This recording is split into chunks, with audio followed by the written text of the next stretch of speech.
When was the last time someone made your day? Maybe it was your mom when she cooked your very favorite dinner, or your art teacher when she liked your painting so much she hung it on her wall. It could have been your best friend who invited you along to the jump park on a rainy day. Maybe it was your little sister when she shared the last cookie with you. Or your neighbor who let you play with his adorable puppy all afternoon. It's an amazing feeling when someone does something just for you. Their thoughtful gift says, "You matter. I'm glad you're part of this world." When you remember how someone's made your day, then you can turn the tables. You can do the same for someone else and make their day, even if you don't think you've got much to give. After all, you've got your smile, your words. I really love the story you wrote. You are super creative. You've got your time and attention. You just moved here, right? You want to come to my birthday party? Every single day is full of brand new opportunities to share what you've been given, starting with God's love. When you choose to make someone's day by giving that love away, others can see God at work in you. That's why generosity is an amazing way to worship God with your life. Because worship is about more than just singing loud. It's all about living loud.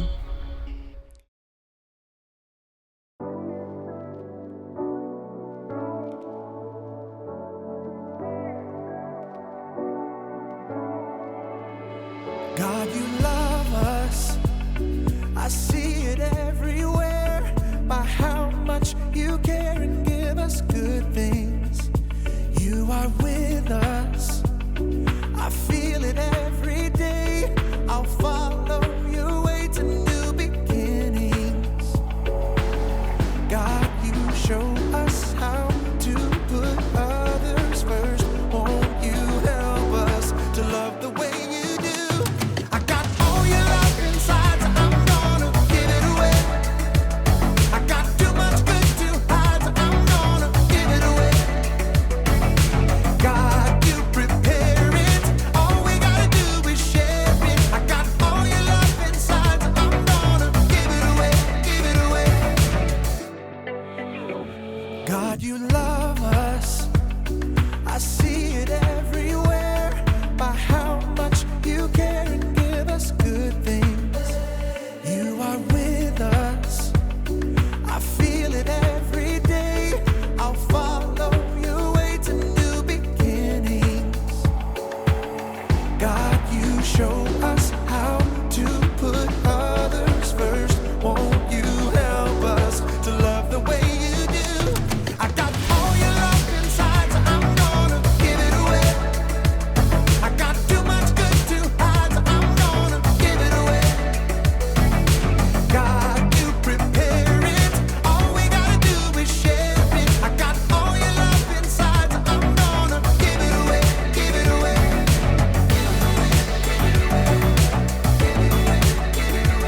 I got all your love inside, so I'm gonna give it away.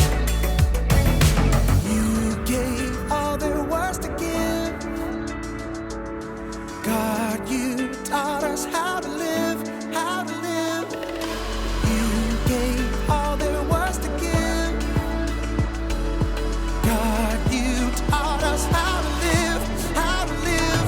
I got all your love inside, so I'm gonna give it away. I got too much good to hide, so I'm gonna give it away. God, you prepare it.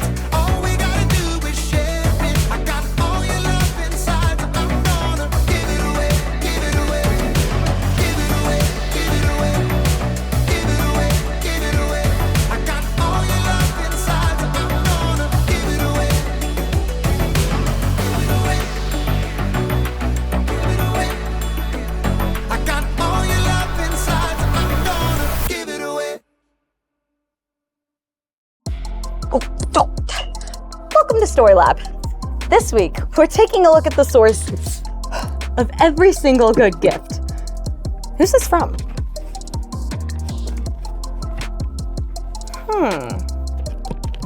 The plot thickens.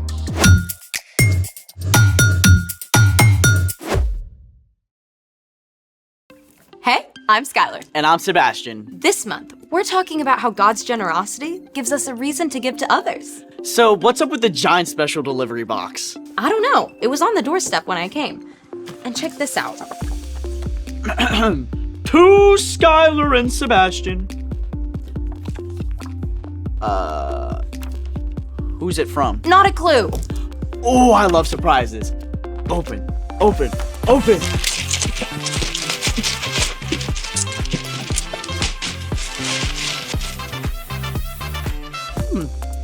There's a note. The festive season has just begun, so now it's time to make something fun. A surprise challenge. Got Sticks. leaves, Flowers. Ooh, it smells good. Ooh, seashells. Another flower. Oh, wait, can we eat these? Wait, I need something.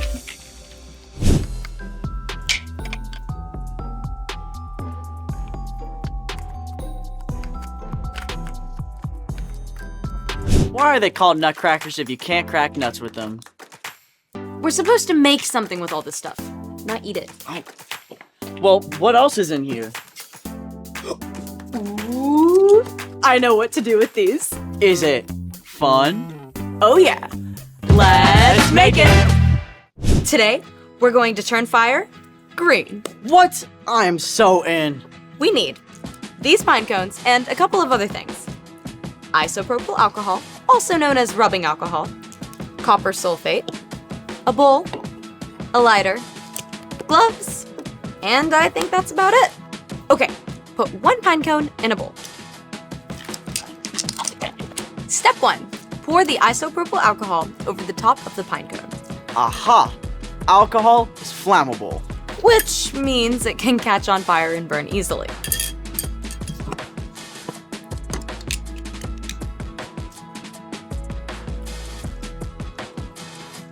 Step 2, sprinkle the copper sulfate over the pine cone. This is going to give us the green glow we're looking for. And step 3, pour just a little more isopropyl alcohol for good measure. Step 4. Outside. Good idea. 3, 2, 1. So cool. kind of mesmerizing. When the copper is heated, the electrons absorb heat energy. After a time, these lose the extra energy, releasing it in the form of green light. Different elements make different colors too. We could add sodium for yellow and sulfur for blue. Who knew the humble pine cone could do so much? You can even eat them. Really? You want to boil it first or just eat the seeds? Huh. Pine cones, the gift that keeps on giving. Which reminds me, it's time for The story before the story. Today we're in the book of James. James was written by, you guessed it, James. But this James just happened to be Jesus' half-brother. James didn't follow Jesus at first. But after Jesus returned to life, James believed in him. And you know, if Jesus' own brother believed, it's real. James became a leader of the early church in Jerusalem.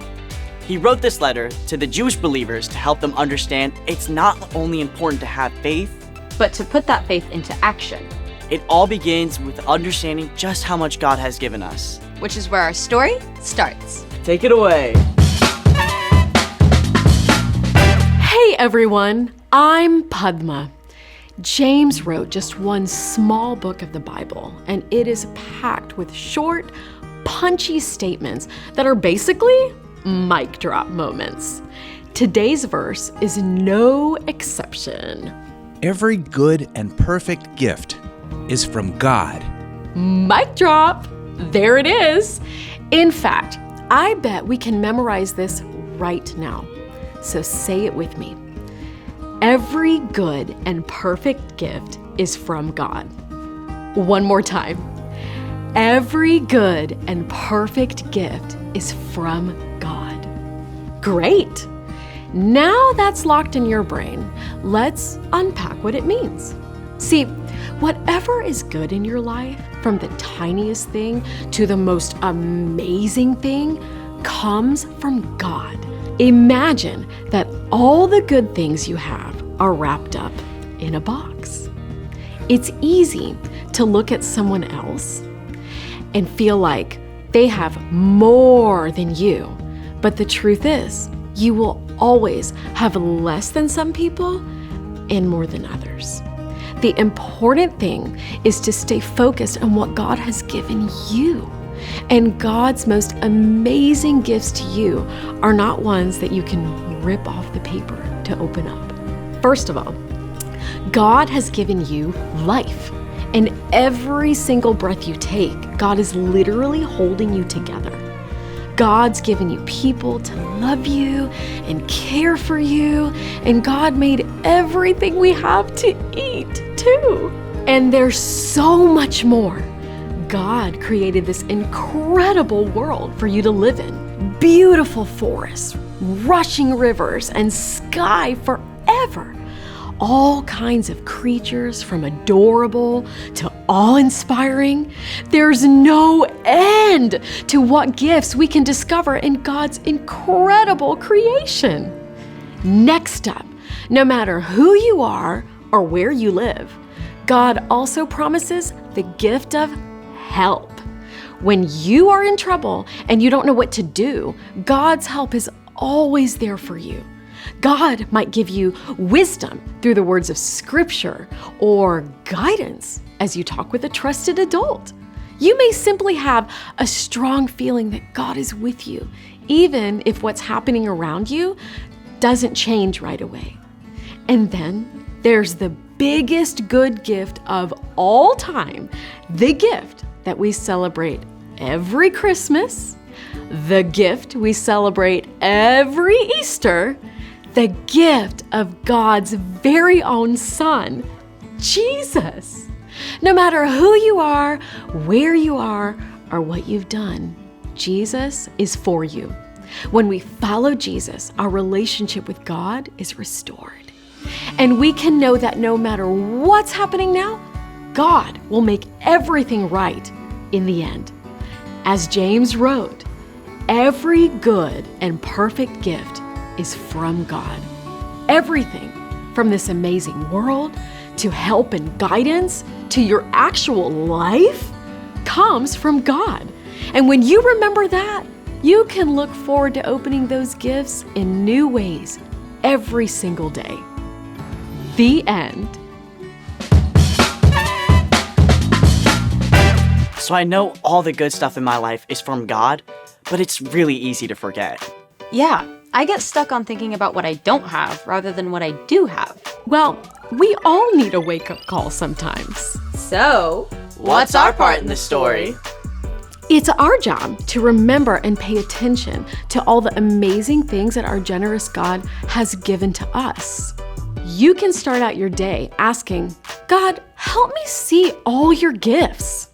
Once we remember to look, those gifts are everywhere. That awesome sunrise you get to see on the way to school. When your teacher sees you're struggling and gives you some help. Ooh, pizza on the lunch menu. Your kitten chasing its tail. A sense of peace and calm when you sit down to take your math test. Every single one of those things and a million more, they're all reminders of God's generosity. Generosity is making someone's day by giving something away. And the more you start to see God's generosity to you, the more you can begin to share those good gifts with the people around you. That sounds like a win-win to me. Absolutely. It's been a gift to hang out with all of you. See you next time. Bye. So here's the thing. God gives us good things. Like friends and food. Air to breathe.